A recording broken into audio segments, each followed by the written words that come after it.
Welcome to this special broadcast. Today we are diving deep into a monumental shift in North American defense, a story that has sent shockwaves from the halls of Parliament Hill to the assembly lines of Linköping, Sweden. We are talking about the green lighting of a $400 million Gripen jet production facility right here in Montreal. This is not simply a win for the aerospace sector. It is a fundamental pivot in how Canada views its national sovereignty and its industrial future. For decades, the conversation around Canadian fighter jets was dominated by a single narrative, but today that narrative has been rewritten. Montreal, already a global titan in civil aviation, is now officially landing a major defense job boost that will redefine the city's skyline and its economy for a generation. The scale of this project is staggering. We are looking at a $400 million initial investment to establish a state-of-the-art manufacturing hub dedicated to the Saab Gripen E-Series. But do not let the price tag be the only thing that catches your eye. The real story lies in the Made in Canada label. Under this new agreement, the Swedish defense giant Saab is not merely selling us planes. They are handing over the keys to the factory. This facility in Montreal is designed to be more than a satellite assembly line.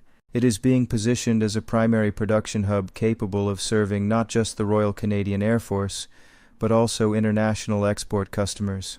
Imagine that. Fighter jets built in Quebec being shipped to allies around the world. This move transforms Canada from a customer of high-end defense tech into a global provider.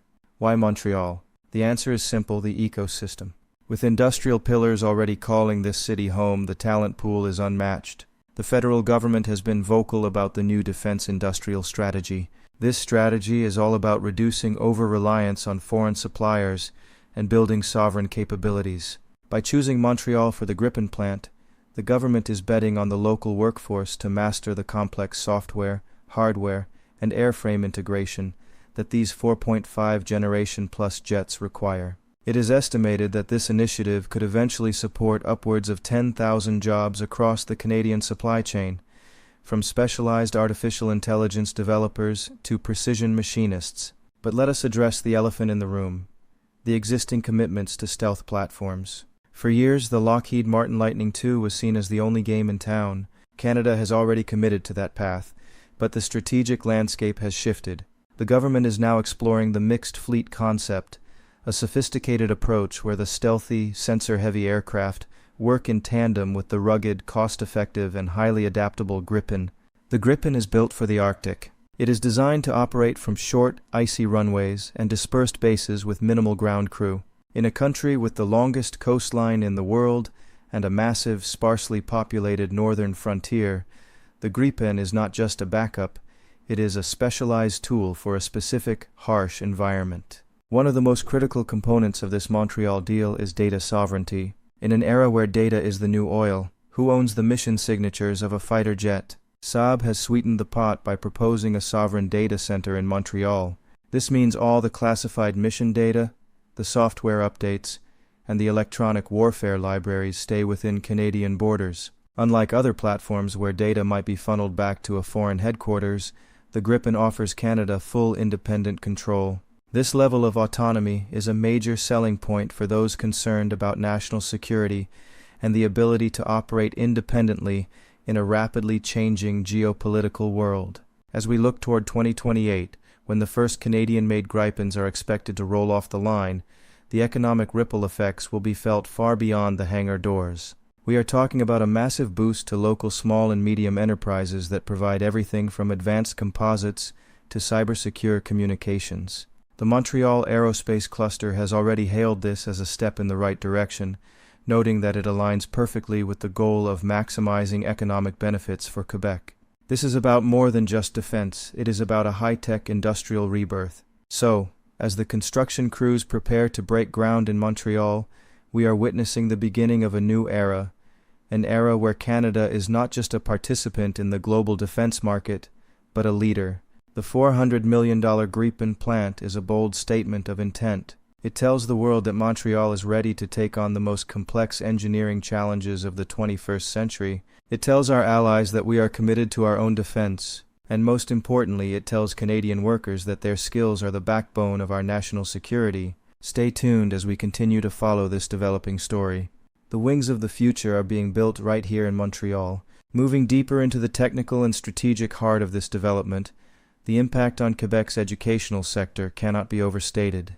With the arrival of the Gripen production line, we are seeing immediate partnerships forming between Saab and local academic institutions, including major universities and specialized technology schools.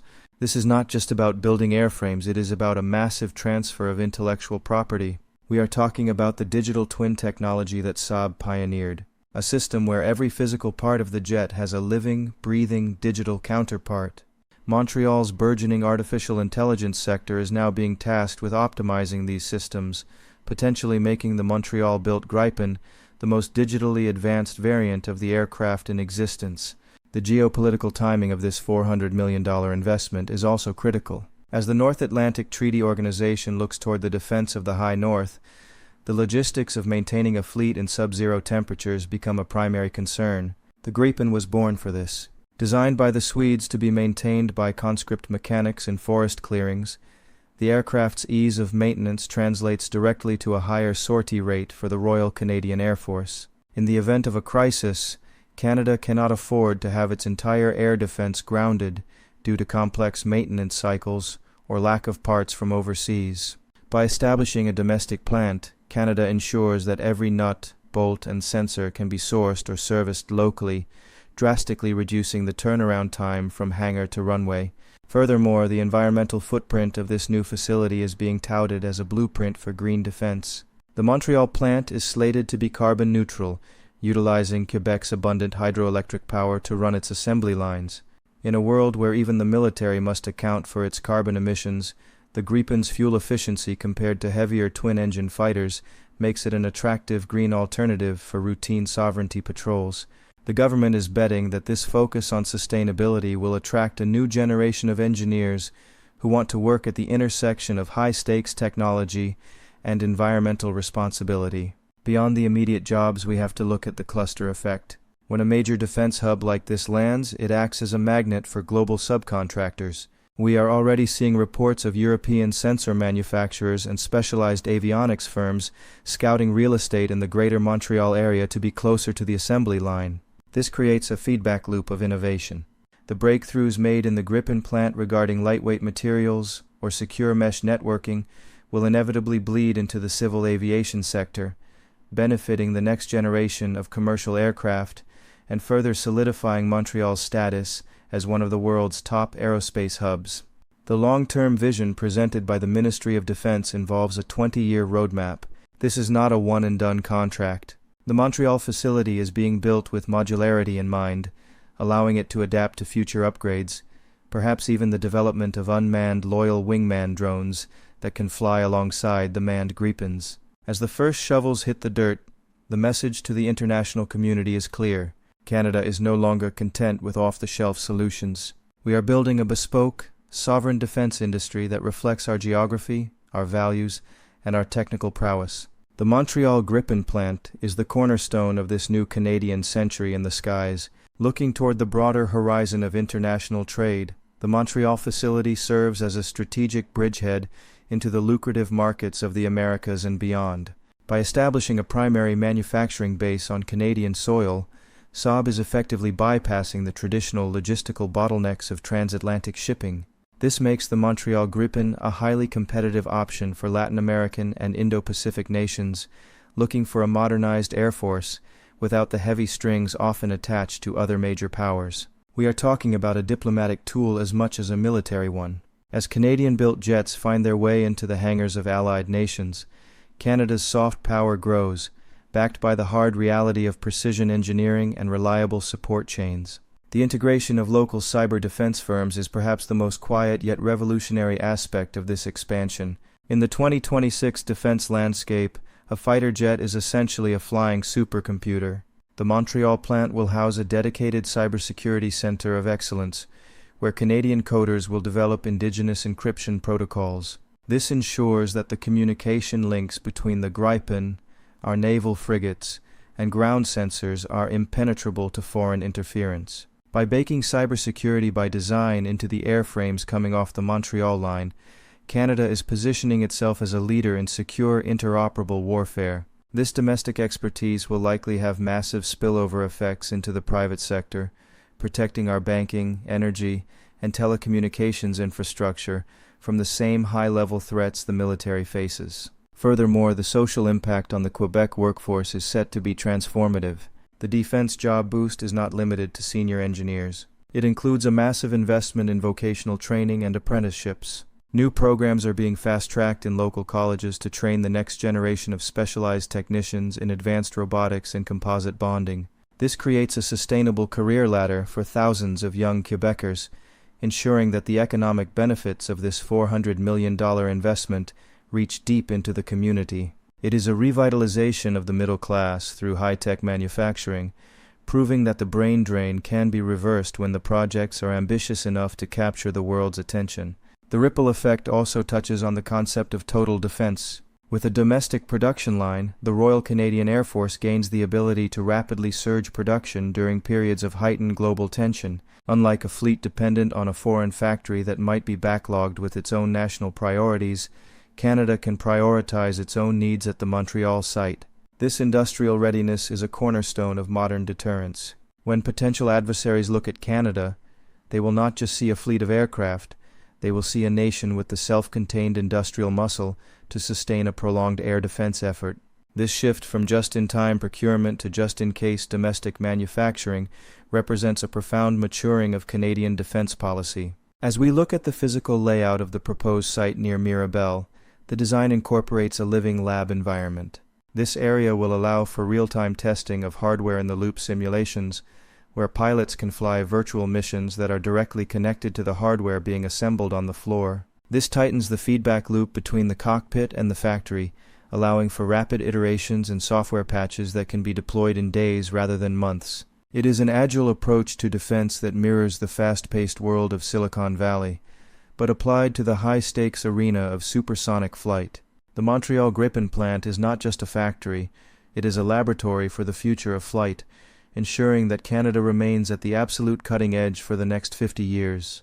The focus now shifts toward the specialized supply chain and the Tier 2 and Tier 3 suppliers that will form the backbone of this Montreal aerospace corridor. We are witnessing the birth of a localized ecosystem where a $400 million investment acts as the seed for billions in downstream economic activity. For every major assembly job created at the plant, another 4 or 5 positions are generated in the specialized shops that produce the sensors, the landing gear, and the high-tolerance engine components. This industrial thickening means that a small machine shop in Longueuil or a software boutique in the Plateau is now part of the global defense value chain. These local players are being integrated into Saab's global supply network, meaning they are not just building parts for Canada's jets.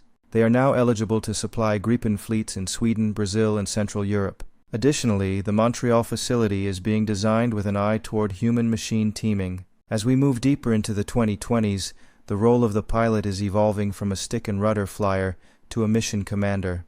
The Montreal site will include a dedicated cognitive human-machine interface wing. Here, researchers will work on how the jet's computer can filter the overwhelming amount of data from the battlefield to present only the most critical information to the pilot. By developing this interface technology locally, Canada is ensuring that the specific needs of our pilots, who often operate in the lonely vast expanses of the Arctic where satellite coverage can be spotty, are built into the very DNA of the cockpit. This is a level of customization that simply is not available with off-the-shelf foreign purchases.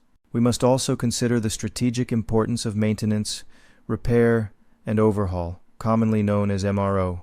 Historically, Canada has spent billions sending its high-tech hardware back to the United States or Europe for deep-level maintenance. This new Montreal plant changes the math entirely. It will serve as a regional MRO hub for the Western Hemisphere. When a component needs a midlife upgrade or a structural overhaul, it does not leave the country. This keeps the high-value technical skills and the associated tax revenue within the Canadian economy. It also ensures that the fleet remains at peak readiness, as the experts who built the planes are the same ones keeping them in the air. This life cycle approach is what turns a one-time purchase into a permanent industrial pillar. The social fabric of Montreal is also set to benefit from the Defense Innovation Fund that accompanies this deal.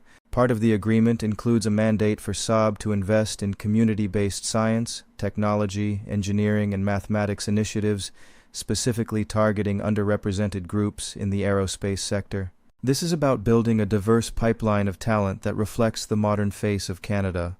By sparking an interest in aerospace at the high school level and providing clear pathways into the Montreal facility, the project is helping to solve the long-term labor shortages that have plagued the manufacturing sector. It is a social contract that ensures the $400 million in public and private support delivers a dividend to the people of Montreal that goes beyond mere hardware. As we look at the final assembly area's blueprint, the inclusion of an adaptive production wing stands out. This area is designed to be future-proof, capable of pivoting to the production of next-generation propulsion systems, including potential hybrid electric engines for support aircraft.